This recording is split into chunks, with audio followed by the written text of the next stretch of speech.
James Harden, for many the greatest offensive player of all time, one of the only players in league history has managed to pattern his own move and also the most recent to do so.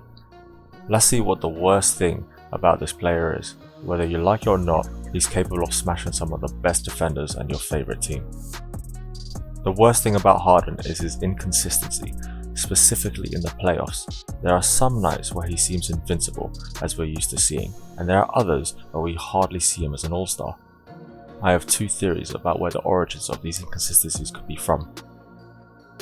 The first, and the least believable in my opinion, is one that was discovered by a Reddit user, in which he did a statistical study of the ability to predict whether Harden would have a good match or not, based on the quality of the strip clubs in the city where he plays. Let me explain. With a sample of 4 seasons, the user compiled the results of 6 statistical sections of Harden from each match he played as a visitor.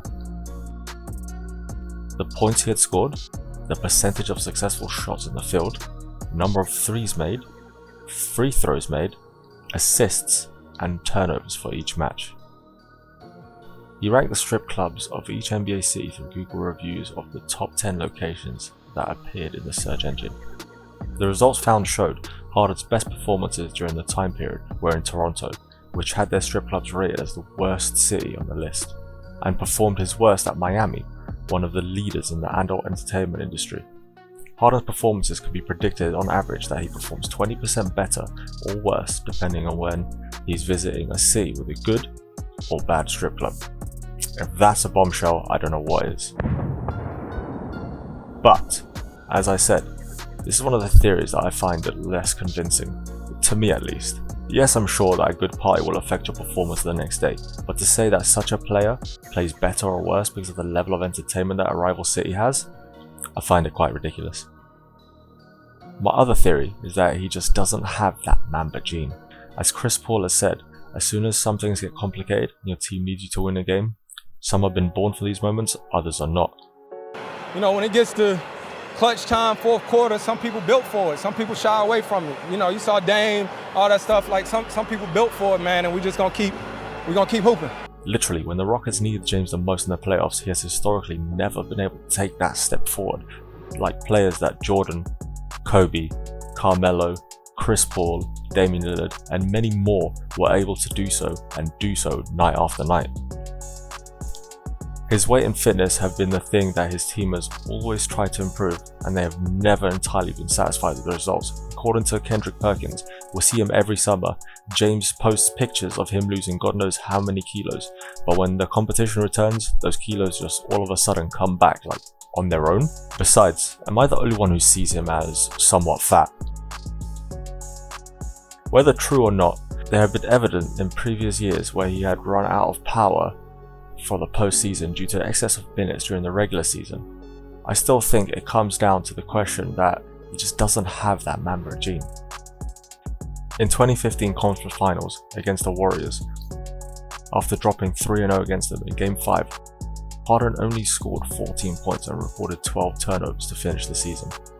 In 2016, in the first round against the Warriors again, with Game 1 dropping only 17 points and 6 turnovers, the Rockets lost by a whopping 26 against their arch enemies. The Rockets managed to win Game 3 by turning it 2-1, but in the next match, Harden disappears again with 18 points, 4 turnovers, and an overall -23 rating, and to top it off with a loss of almost 30-point difference. In 2017 against the Spurs in the second round, after winning the first match, Harden scores 13 points in Game 2 and his team loses by 25. With the series at 3-2 and the season at stake, Harden's Game 6 is one of the worst matches I've ever watched him play. Scoring only 10 points, hitting 18% on the field, that's at 2 for 11, and the Rockets lose by nearly 40 points. It's abysmal. Game 7 against the 2018 Warriors, Chris Paul is injured. The Rockets need a hero. We don't really need to explain what happened after that. In 2020, Game 7 this year against OKC, and the luck that stopped the triple, because in my opinion, it's unfortunate that OKC lost that match. And basically in every playoff he's played in, as soon as things got complicated for his team, instead of standing up, he was hiding. Remember, we're talking about one of the best scorers in basketball history, a player who has managed to average more than 30 points a game in the last 3 years and more than 29 in the last 5. Anyway, this is my opinion of Harden so far. He's one of my favourite players to follow during the regular season because he's a show night after night. But in the playoffs, especially in the most important games, I am always a little disappointed by his performance. I just wanted to thank everyone for the ongoing support that the channel's been getting week after week. We're about to reach 100,000 subs and turn 2 on YouTube.